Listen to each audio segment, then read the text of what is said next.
नमस्कार सबैजनामा। हिजो चाहिँ हामी नदीहरूको बारेमा अध्ययन गर्न सुरु गरेका थियौँ। अब नदीहरूको बारेमा अध्ययन गर्दाखेरि हामीलाई अब चाहिँ नाइल नदीको बारेमा चाहिँ पूर्ण रूपमा बुझ्नुपर्छ। त्यस्तै चाहिँ अमेजन नदीको बारेमा चाहिँ पूर्ण रूपमा चाहिँ बुझ्नुपर्छ। यी नदीहरूको बारेमा चाहिँ हामी अहिले बेग्ला बेग्लै चाहिँ चर्चा गर्छौँ। त सबभन्दा पहिला चाहिँ हामी नाइल नदीको बारेमा आज कुरा गर्छौँ। नाइल नदीको बारेमा कुरा गर्छौँ है। नाइल नदी विश्वको चाहिँ सबभन्दा लामो नदी हो है नाइल नदी। अब नाइल नदीको कुरा गर्दाखेरि यो विश्वको सबभन्दा लामो नदी हो है। विश्वको सबभन्दा लामो नदी,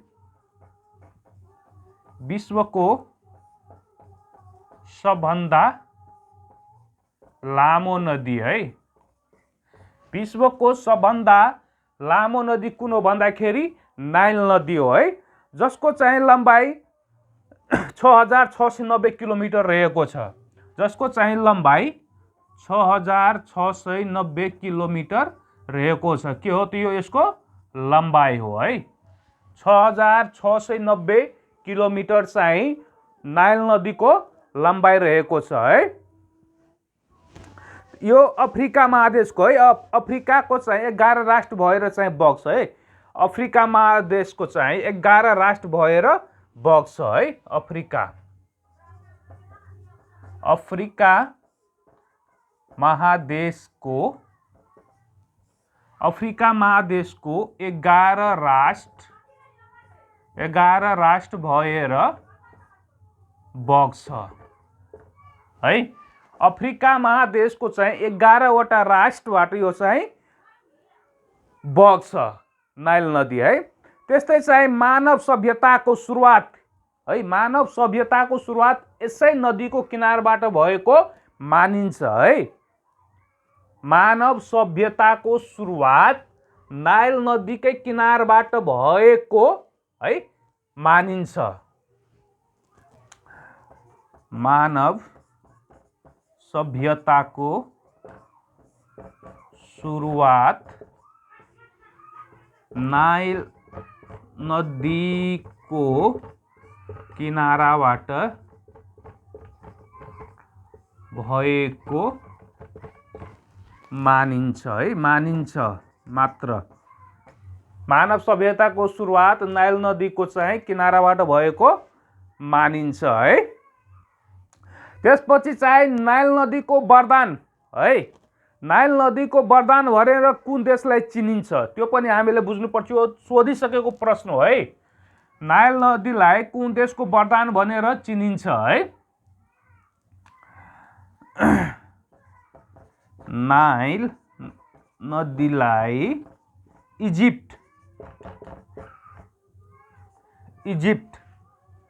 इजिप्टको वरदान भनेर बुझिन्छ।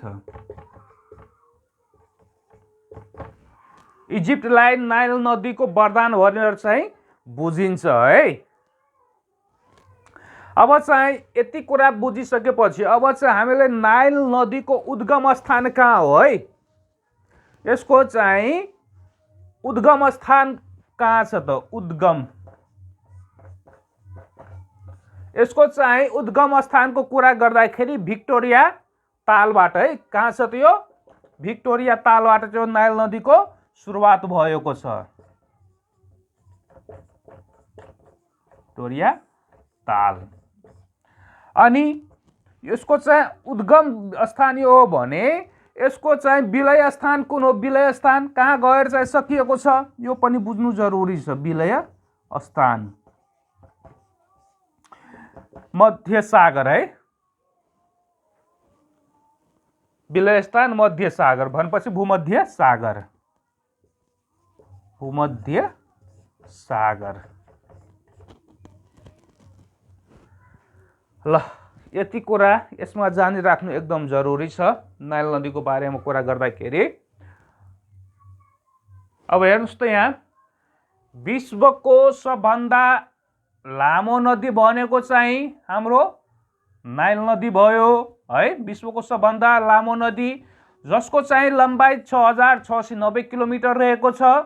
यो चाहिँ अफ्रिका महादेशको 11 राष्ट्र भएर चाहिँ बग्दछ है। 11 राष्ट्र भएर बग्दछ। मानव सभ्यताको सुरुवात नाइल नदीको किनाराबाट भएको मानिन्छ है। नाइल नदीलाई इजिप्टको कसको वरदान? इजिप्टको वरदान भनेर बुझिन्छ। र नाइल नदीको चाहिँ उद्गम स्थान भनेपछि भिक्टोरिया तालबाट सुरुवात भएको छ नाइल नदीको। र यसको चाहिँ विलय स्थान कहाँ गएर समाप्त भएको छ भन्दाखेरि भूमध्य सागरमा गएर यो समाप्त भएको छ। अब चाहिँ हामी अगाडि बढौँ त। नाइल नदी पछि अब चाहिँ हामी कुरा गर्छौँ अमेजन नदीको। यो टिप्पट गर्नुहोस् त।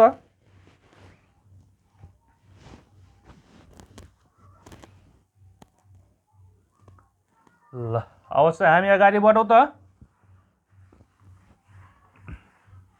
अब हामी कुरा गर्छौँ अमेजन नदीको बारेमा कुरा गरौँ है। अमेजन नदी, अमेजन नदी, अमेजन नदीको अब चाहिँ हामी कुरा गर्छौँ है।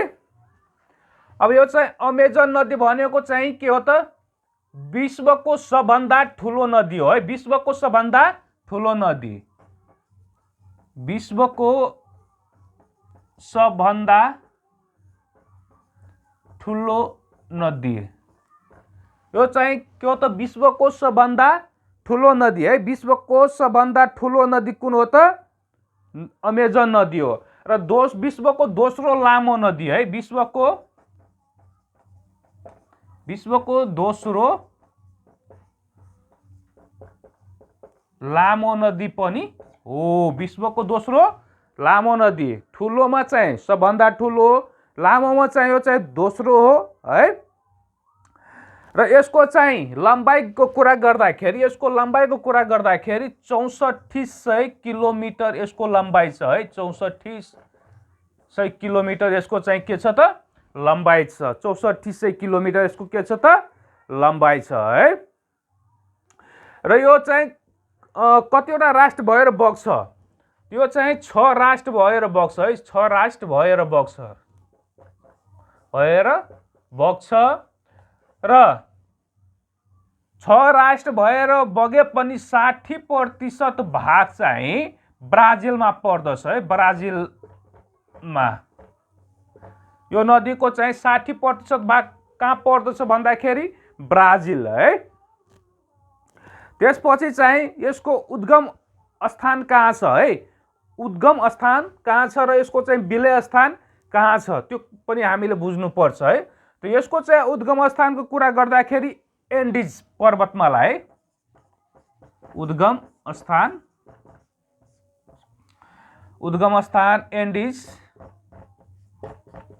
एन्डिज पर्वतबाट चाहिँ सुरु भएको छ। र यसको चाहिँ विलय स्थान है। विलय स्थान कहाँ समाप्त भएको छ भन्दाखेरि यो चाहिँ हाम्रो आन्ध्र महासागरमा समाप्त भएको छ है। आन्ध्र महासागरमा। ल यो चाहिँ आन्ध्र महासागरमा गएर यसको चाहिँ विलय भएको छ है। ल हेर्नुस् त, विश्वको सबभन्दा ठुलो नदी है। विश्वको सबभन्दा ठुलो नदी अमेजन नदी भयो। र विश्वको चाहिँ दोस्रो लामो नदी पनि अमेजन भयो, जसको लम्बाइ चाहिँ 6400 किलोमिटर रहेको छ। र यो चाहिँ कति राष्ट्र भएर बग्छ भन्दाखेरि यो चाहिँ 6 राष्ट्र भएर बग्दछ है। कतिवटा राष्ट्र भएर बग्छ? 6 राष्ट्र भएर बग्छ। 6 राष्ट्रमा बगे तापनि 60% भाग चाहिँ कहाँ पर्छ? ब्राजिलमा पर्छ। 60% भाग कहाँ पर्छ? ब्राजिलमा पर्छ। र यसको उद्गम स्थान एन्डिज पर्वत हो है। र विलय स्थान भनेको चाहिँ हाम्रो आन्ध्र महासागर रहेको छ। अब चाहिँ हामी अर्को नदीतिर जाउँ त। यो टिप्पट गरौँ त फटाफटी। ल टिप्पट भइसकेको होला। हामी चाहिँ अब अगाडि बढौँ। अहिलेसम्म हाम्रो यस युट्युब च्यानललाई सब्सक्राइब गर्नुभएको छैन भने सब्सक्राइब गर्न चाहिँ नभुल्नुहोला, किनकि तपाईहरूको लागि चाहिँ हामीले धेरै मेहनत यहाँ गरिराखेका छौँ है। सब्सक्राइब गर्न चाहिँ नभुल्नुहोला है। अब चाहिँ हामी याङ्जे है, यान्जे नदीको बारेमा चाहिँ कुरा गर्छु है। यान्जे नदीको बारेमा चाहिँ कुरा गर्छु है। अब यहाँ यसमा हेर्नुहोस्, यो यान्जे नदी भनेको चाहिँ विश्वको तेस्रो है, विश्वको तेस्रो एसियाको लामो है, एसियाको सबभन्दा लामो नदी हो है।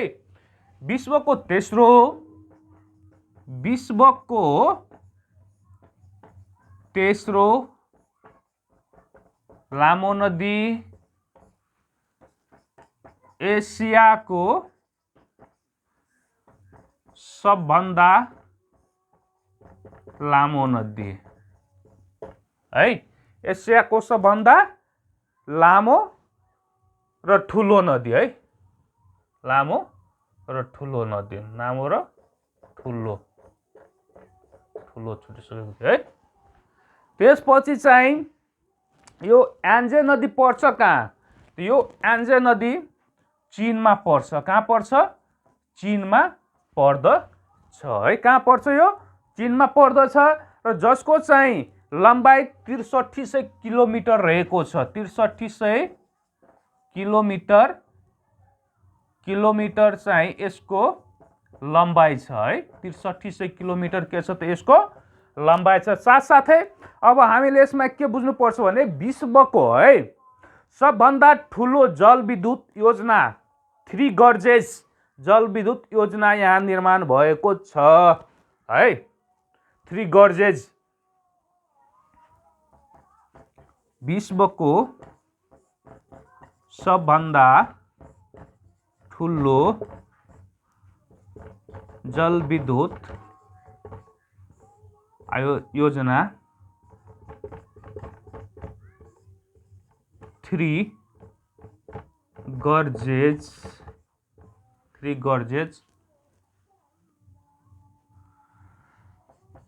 जलविद्युत योजना निर्माण भएको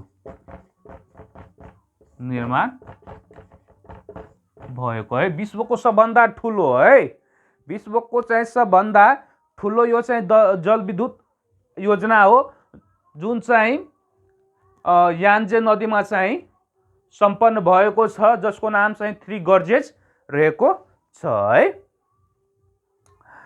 र अब चाहिँ यसमा कुरा गर्दाखेरि यसको उत्पत्ति कहाँबाट भएको छ है? यसको चाहिँ उत्पत्ति कहाँबाट भएको छ भन्दाखेरि चीनको चाहिँ गोलबाट है उत्पत्ति।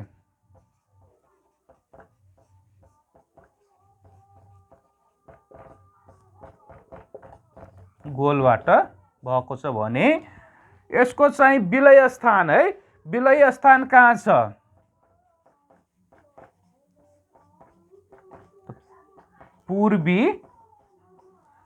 पूर्वी चिनिया सागर, पूर्वी गोलबाट चिनिया सागर यसको चाहिँ के हो त विलय स्थान रहेको छ। अब चाहिँ यहाँ हेर्नुस् त विश्वको चाहिँ तेस्रो लामो नदी, त्यस्तै चाहिँ एसियाको सबभन्दा लामो र ठुलो नदी हो। कहाँ पर्छ भन्दाखेरि चीनमा पर्छ। यसको लम्बाइ कति छ? 6300 किलोमिटर रहेको छ र विश्वको सबभन्दा ठुलो जलविद्युत आयोजना है 3 गर्जेस, के नाम हो? 3 गर्जेस यसै यान्जे नदीमा चाहिँ सम्पन्न भएको छ है। यसको उत्पत्ति चीनको गोलबाट भएको छ भने विलय स्थान पूर्वी चिनिया सागर रहेको छ। ल अब चाहिँ हामी सागरको बारेमा पढिसक्यो, महासागरको बारेमा पढिसक्यो, नदीको बारेमा पनि पढिसक्यो। अरू नेपालहरूको नदीको बारेमा चाहिँ हामी जब नेपालको भूगोलको बारेमा पढ्छौँ त्यहाँ चाहिँ हामी अध्ययन गर्छौँ। अब चाहिँ हामी महादेशतिर लागौँ त, किनकि महादेशको बारेमा छोडेको थियो। अब चाहिँ महादेशको बारेमा जाने, त्यसपछि चाहिँ अक्षांश देशान्तर है, समयको बारेमा जाने, त्यसपछि चाहिँ हामी भूकम्पको बारेमा पनि पढ्ने है। बिस्तारै बिस्तारै चाहिँ स्टेप बाई स्टेप जाने। अब चाहिँ हामी सुरु गर्ने त महादेशबाट।